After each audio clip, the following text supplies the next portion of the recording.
Hey guys, and welcome back to my channel. So today's video is going to be all about our homeschool storage situation, just kind of our homeschool setup. It's changed drastically over the last few years. The kids are now in 4th, 3rd, and preschool. So I'm officially homeschooling 3 kids at the same time. So it's been an adjustment, and we also moved into our new house. So also happy spooky season, my favorite time. So I wanted to kind of show you guys around and see how I organize our homeschool stuff. I spread it out kind of throughout the house just because I thought it would be easiest that way, the best way to kind of store everything. So just to kind of backtrack a little bit, when we first started homeschooling, we had a playroom slash homeschool room. That's when the kids were, in the younger years, preschool, kinder first.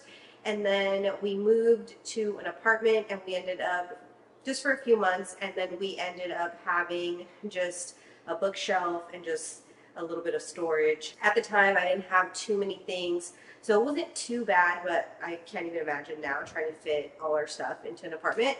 But yeah, so then after the apartment, we were in our last house before we moved here, and there we did have an entire dedicated homeschool room. It was like an office homeschool room for a little bit, but it ended up converting just as a homeschool room. When we toured the house before we decided to rent it, I had the vision of that room being the homeschool room. It was just perfect, right in the middle of the house. So it was nice. I could have all of our stuff there. Then when we moved here, it's been about 3 months now that we moved in, and we have an actual formal dining area, and then we have the kitchen area. So we didn't have a dining area in the other house, so I thought that we would just use the formal dining area as a homeschool area.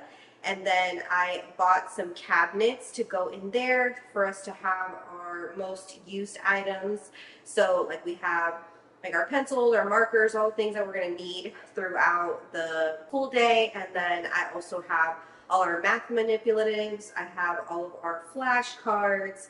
And then I also have like some whiteboards, rulers, things like that I don't really want to go to another room to go look for. And then we ended up with a hall closet here, and it's a huge closet. We have a bunch of shelves on it. The top ones are more for like decor, fragile items, and then the bottom ones are for homeschool storage stuff, but it's mostly like the craft closet. So I have one whole shelf for paper and glue and glitter and little sticky eyes and paint, brushes, all that stuff. I have it on one shelf, nicely organized. And then on another shelf, I have all of our games and puzzles.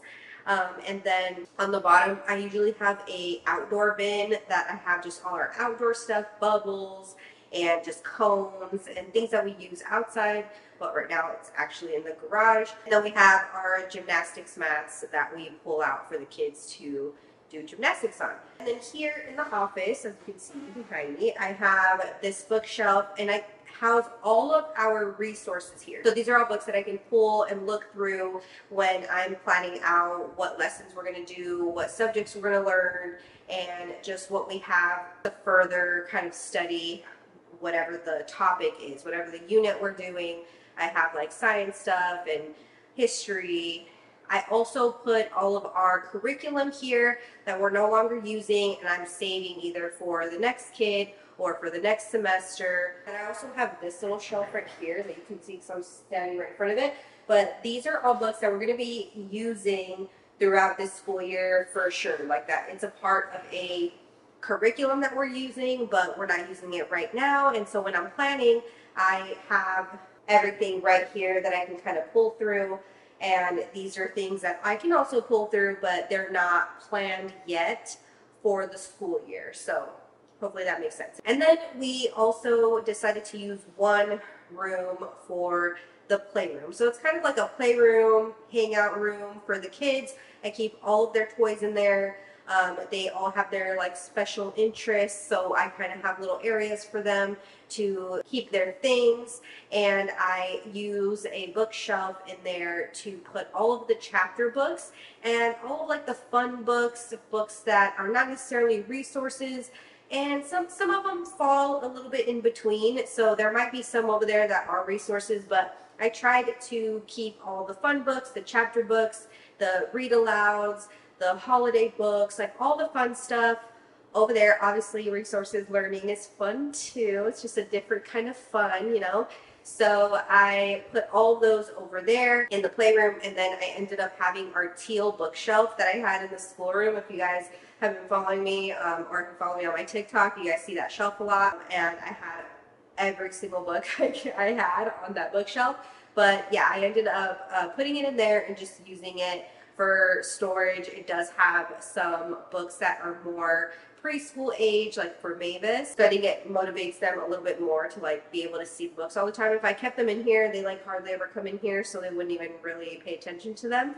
So yeah, that definitely helps to have it in their space. I do also have this other little cabinet under our whiteboard or glass board, however you want to say, because it's like technically I think a glass whiteboard. I have a little wooden calendar, and I also keep the extra pieces in there. I keep the markers for the whiteboard. I keep some letters, some magnetic letters, and just random things in there. It's not perfectly organized. Oh, and I forgot, in the other cabinet, I keep any notebooks, sketchbooks, coloring books, anything that they're kind of using on a regular basis. I do have Mavis's things in there, like her busy book, and just workbooks and things that I can pull out from there to use with her. Quickly for us, all I ended up buying was an extra little bookshelf here and the 2 cabinets for the dining room. And I obviously wanted something that went with our decor and stuff. I didn't want to just put up some like random furniture and stuff. So I'm really happy with how I ended up organizing everything. It's just funny, I already had this like idea, the vision for like the hall closet. I knew I was going to make a whole craft shelf. I knew I was going to organize all of their games and their puzzles in there. So that really helped out a lot. I wanted to just make sure I had the categories like the chapter books and the fun books in the playroom, our everyday stuff in the dining room, all the messy things and things that I kind of want to keep track of and organize in the hall closet, because I realized that if I don't have everything that certain category like in one space, I will forget that I have it and I'll end up buying more, and it's just a waste of money and a waste of materials. So I highly encourage you guys to find an area where you can gather all of your things, divide them up into categories, so that way you can keep better track of them. They look nicer, obviously, you know, for the aesthetic, right? But also it just saves you a lot of time running around looking for things, saves you money by making you think that you don't have these things, and then you end up buying more, and then a month later you find it somewhere randomly. It really taught me a lot too, moving here in this house, that I did have things just kind of all over the place, because I thought I would be done with the craft shelf, and then I would come in the office and I would find glue sticks, and I would find glitter, and I would find just random things that went in that closet that I thought I had already gathered all of the things. So yeah, it really helped moving, because I was able to kind of have a proper look through everything and just be able to gather everything together. And now I know what I have, and I know what we need if we run out of something. It's a lot easier to figure that out. Hopefully you guys enjoyed this little homeschool setup tour.